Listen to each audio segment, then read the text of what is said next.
My hair is stick.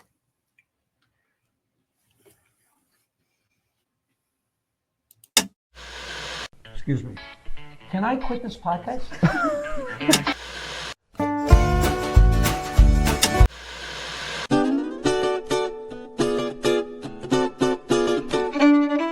I told Eddie Murphy to stay in college so he'd have something to fall back on. I did great advice.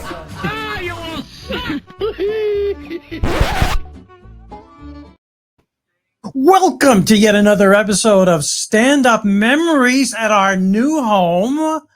And this is Paradise Studios in That wasn't a Massapequa. coincidence, right? They No. played that introduction on purpose. That was on purpose. That's pretty cool. We are live, Paradise Studios, and the network we're on live is Strong Island. Yes, indeed. See that? I let you handle the introduction. And I'm Peter Bales. You know how many people turned out already? Okay. Well, Turned out? there are a out. few people still watching. I'm Peter Bales, Jackie Martling, and look at our guest, everybody. Anderson Cooper is Thank here, you. ladies and Thank gentlemen, you. from CNN. He does look like Anderson Cooper. I get that a lot. Okay. And he's a good-looking guy, so no worries on that score. I have blonde hair. Both of you guys look old. Okay. And Jackie the Joke Man, Peter Bales, as I said, Eric Haft, comedian extraordinaire. Eric Haft is his real name. Thank you, sir. And thank you for coming on our first show. I'm honored. This is On amazing. the Strong Island Network. Congratulations. Strong Island Network. Yeah. Is that the official name of this? The Strong It's Island the Strong Network? Island Network, and we are at Paradise Studios, where they have a catacomb of many different studios where you can do anything on video you want. And the fun thing is getting here, you have to go down a one-way street. Is that I a don't think one-way I was supposed to, but Okay. I did. All right. But I got here. Well, let's do it. Let's do it. We I are- love the word catacomb. That was very fancy. Catacombs. Catacomb. We yes, are the on the air. catacombs. Now, I wanted to When's the start last time you heard that word? It's been a while. Catacomb. catacombs. Don't you guys read Roman history? Well, I was reading some on the way over here. Okay, good. Roman history. Now, Eric Did you know, Haft. they invented the toilet, and then the Roman Empire went under, and it wasn't reinvented for 2,000 years. That's true. I actually happen to know that they were beginning to put flush toilets into buildings in Manhattan in the 1870s. It was a huge deal. That's how long. When we are they had to going to wait. do that in Bayville? I don't know. When you were growing up, we've talked about it. You had an outhouse at first, right? Not me, but my Your family's house. your The ancestors. the house my grandfather built. Yeah, I think it was like 15 years before they had electricity. East Norwich was the boondocks. We were way out. Yeah, you Long know. Island was the boondocks at one point. Absolutely. But I was going to give Eric credit. Now, he's a comedian. Did he invent the toilet? He invented No, that was Joey Kohler. Kohler. Kohler. I get it. Joey now. Kohler. All right. Terrible. Took me a second. Terrible. Now, Eric, not only is he a comedian working everywhere, he's also a. Luckily, he had tonight off. He's a musician, and he doesn't really play that up. And a lot of people don't know it.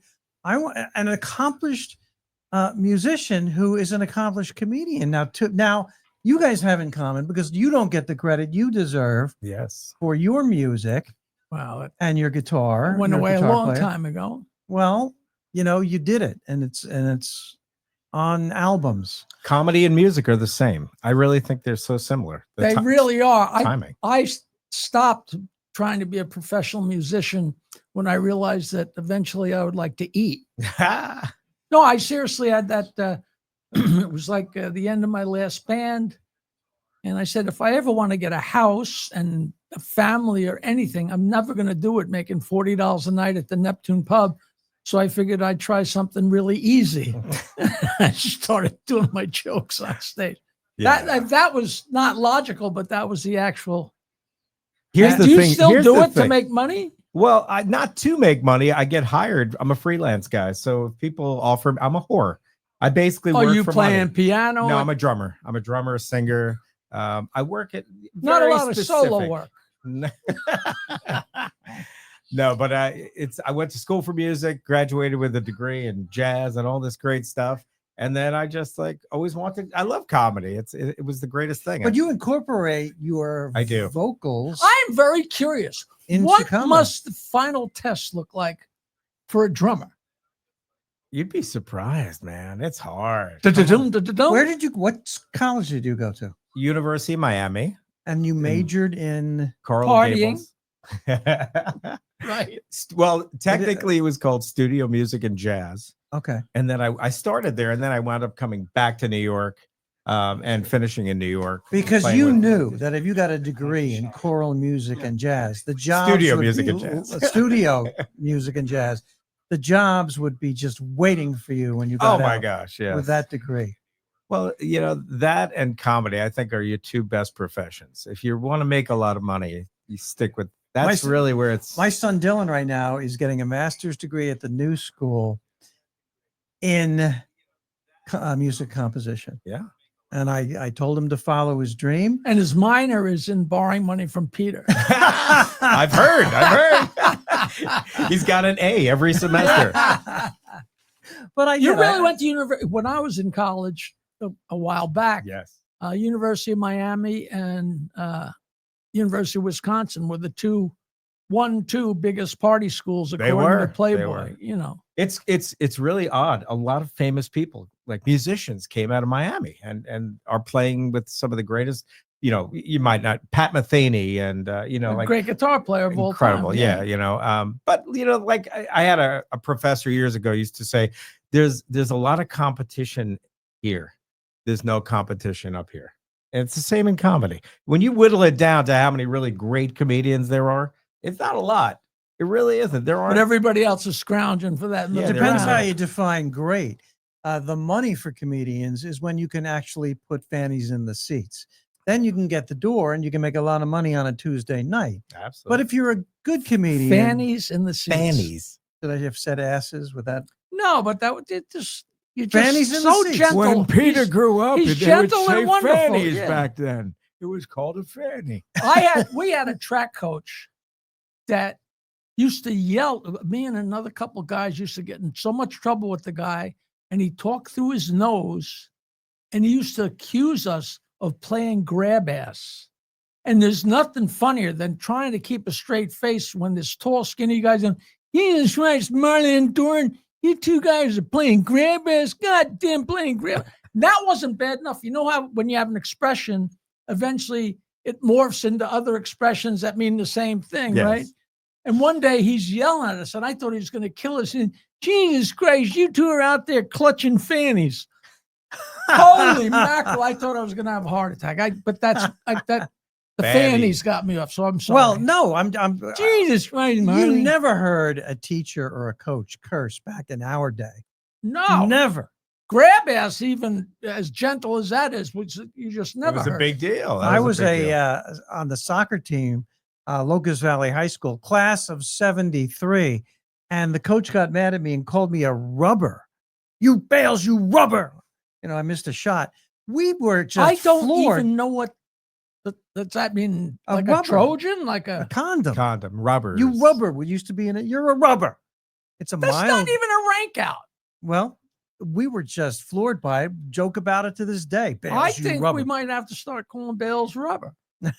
Were you guys like in class? I mean, Peter, you're a very astute young man, but you were a good student, I would think. And I was the kid who I was a mimic. So if I heard the teacher sound a certain way, I would start to do it. When he turned his back, I would do the teacher. It was just something I could do. But were you the clown or were you? I was the class wit. I was not the class clown. I did not turn my eyelids inside out. I never did. I that. was, the That was a whole sarcastic nother one. level. Big difference between class wit and class clown. Yeah, I was a little of both, but I had an English teacher who I just loved, and he loved me. And sometimes he'd be teaching, and it'd just be a line you couldn't let go by, and I would yell out whatever the pun or the stupid line was, and he'd say, 3 o'clock, Jackie. And I'd say, okay, Mr. Cuddy. And I'd show up at 3 o'clock and he'd make me write an article for the school paper. You know what I mean? He was a cool guy. But you had to break balls here and there, you know. Yeah. No, but I think everybody's different. I wasn't the clown, but I was doing. Well, you say you're a mimic. Now, Eric is the perfect example for comedians. A lot of comedians watch our show, especially new ones. The difference between doing a character and an impression. An impression is a famous person. Yes. You can think to yourself, you can check to see how accurate it is. A character is somebody you encounter on your own in your life from your family or just meeting them on the street. And you can't check to see. In other words, nobody can tell if you suck at it. That's right. Well, nobody knows what your grandmother sounded like or the waiter in the restaurant. That's Nobody not very can- nice. She's nobody dead. can- My the- grandmother's he- dead. Yeah, I would assume. Yeah, and she have never to- had indoor plumbing either. That's why she was backed up. No, you're right though. Not my grandmother. I started with the impressions when I was young. I used to watch guys. I would watch Carson, and I would do. You would do things. And when I first started I've comedy, never seen you do. I used to do Sammy, Sammy Davis. I would do That's good. whether I'm right or whether I'm wrong. and then you would go and you would do That stupid. that's just an amazing talent. That's Like pretty Billy good. West is so great at that. voice. Could you do? I couldn't even begin to. I cannot do voices, I wouldn't know where characters, to start impressions. unless you're just fooling around doing a voice you're making up in your head. It's just. I think it's music too, tied in because you hear notes and it falls into a range, and then that range is here. Okay, I could do that. I I can. didn't know he was going to get technical. He's getting I do. technical. Getting technical. I was at Chris Monty Bust My Chops. He's going to be on the show later, obviously, or your next episode. next I episode, believe. yeah. If we let When him. he's on, ask him. He would always ask me to do him. He would say, "Do me, do me." And one day I was with. That's not what he meant, Eric. Yeah. I mean, All for right. God's sake, That was you were not another picking up on evening. the right cues. I've never been good at that. Have you ever heard of an impressionist named David Fry? I actually was class president, and in high school, we booked him to come to Locust Valley High School. Give him some. You're not. Are you that much younger than us? How old are you? He's younger. I was born in. Yeah, I'm 58. Yo, you son. You're a young guy. David So we Fry. don't know who David Fry was a top impressionist. And he came and he did a show at our high school and used some dirty words, and the principal was bent out of shape and had to write a letter and everything. But that's not the point. He came out, he was funny, and I saw him warming up before the show in front of a full-length mirror. And he said it's all about getting into the physicality of a person. Mhm. You can't do the impression unless you can physicalize the person. And that's So what you're saying is he basically is full of crap. No, I didn't know. I'm not Do saying that at all. you really think you got to stand there and work No, you do, and that's what. It's like that's looking at the mirror and going serious over your acting. jokes. If you don't know it by now, No, he was going over when you can It's true, you physicalize do. the You have to person, do it. You have to have the a voice physical, comes yeah. out more naturally. That's true for actors. Actors will tell you that. Well, look at Brando. He walked in for his audition for The Godfather and had to alter his, put stuff in his cheeks, and then that's where that is came such a from. great story. But you know what I mean? It was real. He was like 46 when he Yeah. played The Godfather. Yeah. He looked 86. amazing, But Peter, I remember when I first started comedy, I did some impressions, and another comic said to me one day, I was doing for a couple of years, and the impressions would always kill at the end. And he goes, "Let me ask you a question. Do you think you're as good of an impressionist as and he mentioned Rob Magnotti. You know Rob Magnotti? Yes, Rob He's Magnotti. definitely one of the top guys. He's been on Letterman. Fantastic. And I said, of course not. I said, I'm not a real impressionist. I just throw him out there, to work on, in the middle of a bit. And he said, unless you can do them as good or better than Rob Magnotti, don't do them anymore, because you'll always be known as, oh, Eric Haft. Yeah, he's the impressionist, not Eric Haft. He's the comedian. And I stopped doing them that day. That was it. Well, I mean, That's kind of parallel to the guy that told me to shove my guitar up my ass. Did somebody really say that to you? Yeah. and they were wrong. And Yeah, I of think course they were wrong. If it's funny, you put it in your act. I don't care. And if it's not funny, you take it out. And That's and simple. I would actually disagree with that. But you do characters. I feel like I know your mother is up from Florida visiting right now. Is that true? Yes, she is. Yes. and I feel like I know her through your act. And she really is that person. She's that lady, you know. And ladies and gentlemen, Oh. she's here tonight. Let's bring her in, Mrs. Haft. She's angry. She's very angry because she's the world is never treating her well. Like, oh, you remember you call her up. Oh, you remember you had a mother. Oh, one day you'll call me, I'll be dead. You know, that's You know what she that's sounds the like? introduction. She sounds like somebody's mother. Exactly. That's right. You know, Jeez, that's so,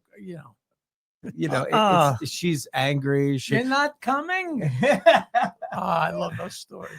Where do you think he got all the funny from? I'm the funny one, you know, it's taking credit. And she lives now in She lives in Florida. what part of Florida? She's in Delray Beach. Okay. It's a hard very, to believe. A lot of Jews. A lot of Jews. Here's the All right. address. Come into the lobby. I'm on the 18th floor. Press 18 with your elbow, and then come up to the 18th floor. And when you get to my room, hit the button to ring the bell with your elbow. Ma, why am I hitting the button with my elbow? You're coming empty-handed? The oldest That's a Jew. great joke. I love That's it. Milton Berle. I love it. I love it. Coming empty-handed? I love Awesome. those. Now you are also Yes. a family man. Yes, I am. 3 kids. Yes. Tres. 3 kids. Yes. One of each. 2 as girls. Rodney would say. One of each. In my You act. can't yes. say that anymore. No. No, now I say 2 are great and 1 we're trying to get our money back. Two like that. daughters and a son, and now an Australian mini shepherd. He's not so mini. He's 45 pounds. Well, he was supposed to be mini. Yeah. He was supposed to be mini, but how do you get along with him in the house? Here's the thing with the Australian Shepherd. We were told to get a A dog. real shepherd or a dog? Australian Shepherd, Oh. yeah. And we were told get a dog because it'll actually lower your blood pressure. And we literally stand around. No, down, stop, no, go, out. What's he So weigh? I had a What's he stroke. weigh? I had a stroke last week. 45 pounds. That's a big It's dog. a big dog. Well, they call it an Australian mini shepherd. I guess they do get larger. They're Maybe very, very energetic. and they're herding dogs. Yeah, they're So if you herding. don't know, like So it helps with the kids. yeah, There you go. keeps them in check. Oh my God. Jesus. But he's I hope you got a big house. big enough for him. But Oh. yeah, No, I don't- backyard. That's I the don't thing. have daughters. I do not have daughters. So I've- Luckily for them. So I've never had to handle a guy coming to the house to date my daughter. I couldn't Oh. handle that. I Because you happened- know what was going through your mind when you walked up the walk to ring that bell. That's right. I know what the guy's thinking. That's right. We know what he really wants. They Yeah. wants, But they want sex. it's not the world's best kept secret. Right. You know. I had one guy, we were eating dinner with him, her boyfriend. He had 2 eye rings, a nose ring, and a bolt through his tongue. And I said, where do you see yourself in 5 years? And he said, well, I'm gonna get that done. So, these are the kind of geniuses they bring home for you to meet. But it's hard, I do like him. I'm trying to get rid of him. I took him bungee jumping, which is If you want to get lewd for a minute, a guy brings home a girl from the first date and they're standing on the porch and he leans against the wall and he says, come on, go down on me. She says, no, it's our first date. And I'm not doing it. He says, come on, go down on me. I'm not doing that. Come on, go down. And the window opens and her father yells, blow him or I'll blow him or your mother will blow him, but tell him to stop leaning on the doorbell. That's great. I All always right. think of that whenever I picture a guy at the door, and it's too Otto was what are your intentions? Yeah. Oh my God, Ah, too great. Too Otto, we just mentioned Otto and George. You should Google him. A classic comedian who was so bad he was good. He really was. It wasn't You're even bad. He was just way. You can't say he's ahead of his time. He was in a different boat going to a different planet. Right. So dirty, but so wonderful. How many of those are there, do you think? How many guys just blow you away the first time and you go, this is the guy? When you saw Eddie Murphy, was he that guy? No, Eddie, him. Eddie Absolutely Murphy not. was an amazing talent. We're describing Otto and George. but not out of the box. Like Okay. the first time you see Otto and George, First time you see Sam Kinison. Mhm. The first time you see Lenny Schultz. Not that they're I would- the I king would- of the I would put just- Gilbert Gottfried in there. Oh, and Gilbert Gottfried. Yeah. You know, people that like you just like Original, totally you're original. up against the wall with like, holy crow, you know. They, they're in a different zone. They're in a different I felt- stream of I consciousness. felt like Robert Schimmel was one of those guys Yeah. in a more modern sense. Yeah, Right. yeah.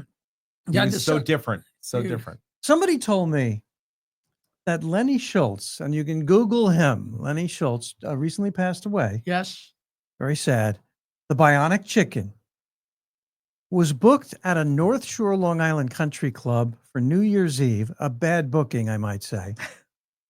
And he comes out, he's introduced, and a drunk woman is right down front being loud and ignoring him. And he walked right to the edge of the stage, leaned over her, and said to this woman, "Lady, sit down and shut up, or I'll rip your tits off." And apparently, from the story that I heard, and it's believable, two guys from the country club start walking toward the stage to literally attack Lenny Schultz.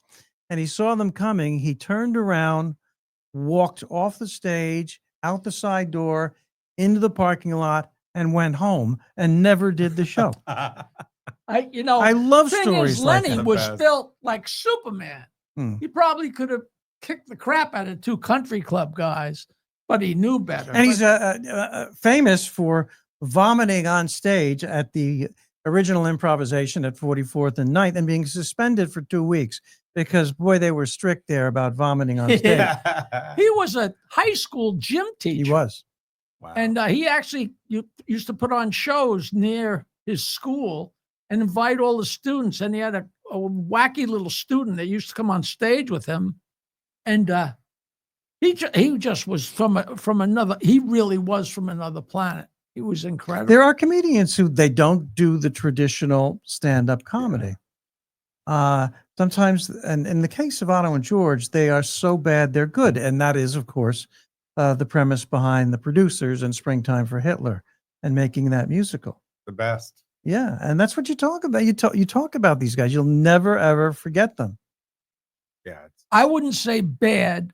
I would say not for everybody, because the people that were watching Otto, just like when Gilbert goes to Pluto, you know, half the room will leave, but everybody else is The other half dying, thinks he's you a know, genius. I just worked dying. with Gilbert, open for him many times, and I would say half the room had no idea what he was doing, and the other half thought he was a genius. Yeah, that was part of the fun, to look around at the blank stares. Andy Kaufman. Andy Kaufman. Andy Kaufman. Oh. Same, yeah, same. Oh, I Same. have an Andy Kaufman story. I was at the Improv, 44th and 9th, early 80s. Taxi is on. So he's known. He's famous. Yep. He comes in, he goes on. They introduce Andy Kaufman, and it's late. So only half the audience is still there. But he walks up on stage, doesn't even say hello. And he looks at the audience and goes, 100 bottles of beer on the wall, 100 bottles of beer. If one of those bottles should happen to fall, 99 bottles of beer on the wall. And he keeps going. And he keeps going. And it's very funny as he goes down through the 90s. And then he gets into the 80s, and he's a performance artist. The audience gets angry. Like, okay, it was funny, but stop Not as wasting angry my- as me and him are as many times as we've heard this from you. I have not done this story on. Oh, but go ahead. I haven't. I'm going to tell my One more Seinfeld. time's not I'm going to gonna tell hurt. my Seinfeld story Skip that I've told too skip many a times. couple of decades of the Yes. bottles of beer. Okay, well, I got to tell you, well, it was something that he was deliberately doing. He makes the audience angry, and they're yelling him to get off. And then he gets down to around 50, and he gets funny again by doing impressions and still doing the song. Elvis, 49 bottles of beer. You know, and then he stops doing the impressions, and he's in the 20s, and they're angry again. Get off, get off. Then he gets down to around 10, and people realize, oh my God, he's going to make it. And they're cheering, go, go, go.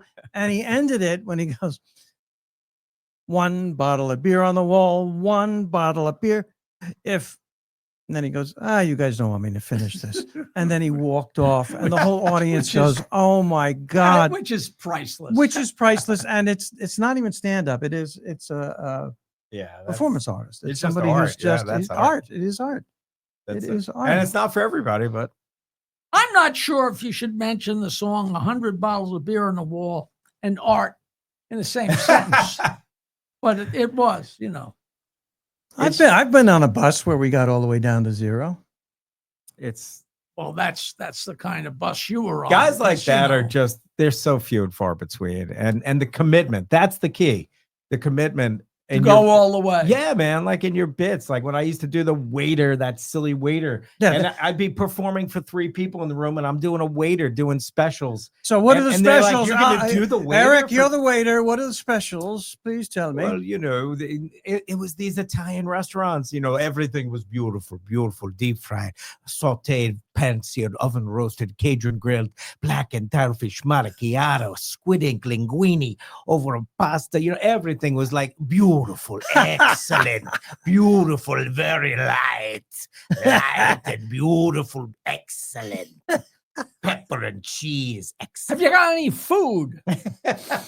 Eric, So many of the waiters Half a and peanut butter waitresses, and jelly sandwich. you know, this is as close as they're getting to auditioning for a role. That's You right. know, Half of them are unemployed actors. You're right. Right. well, listen, I got to say to our audience, you see Eric Haft listed on the bill anywhere, go see him. He commits to many, many characters. I want you to bring back those impressions. But he's got characters. He's got his mom, his family, that waiter. He does Shakespeare. This man does Shakespeare. Shakespeare in his show, ladies and gentlemen. I do. And the point is, he hates Shakespeare. That's the point of the bit. But anyway, Eric, thank you. Hey, thanks for having Thanks me, for coming. guys. Our first show. Congratulations. This and, is- many we years. appreciate you being here. We of are course. on the Strong Island Anything you want to Network. plug or send out to your people? Well, is Say this hello to live? your Is this mom. live? I'll be at the Pastrami Palace. Who isn't? No. Actually, I'll be at the John Engelman Theater tomorrow evening. Tomorrow Beautiful evening. theater in Northport. Beautiful. Absolutely. Excellent. And I'm doing a wonderful benefit at Bullsmith's Tavern or Ale House, but it's a really nice benefit Wednesday evening, this Wednesday. So What's the benefit for? they're raising money for, I think it's cerebral palsy. Oh, that's nice. It's a I did a nice- benefit last week for prickly heat. It wasn't the Yes. enthusiasm that I was hoping. I'm working July 25th at the American Hotel in Freehold, New Jersey for the JMRF, Oh, And JMRF stands for. the Jackie Martling Retirement Fund. Okay, there we go. thanks for having me, guys. Well, I love thank it. you, Eric Love Haft it. and Jackie, the joke man, Thank you, Martling. Jack. And thank you are I am Peter Bales, and we are at Professor Peter Bales. Paradise Studios, Massapequa, Long Island, where they have so many cool studios here. You got to come in and check out the place. Anything you want to do in video podcasting, this is the place to do it. Paradise Studios. And the network that we're on is Strong Island Television, our new home for stand-up memories. Yeah, baby. All right. Thank you, You Eric. are selling it. Way to I'm go. selling it, baby. Peter Who the hell woke him up after all these years? I'll be at Pizza Hut in Hicksville.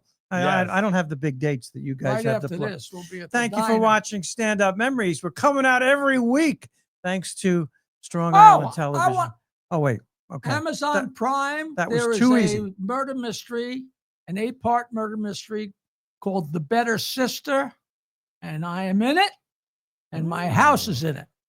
All you got to do is watch all 8 episodes and find out Which where and one? who and what. That's absolutely true what Jackie said. That's not a joke. Really? No. No. Thank you. Again, we'll see you next time on Stand Up Memories. Thanks.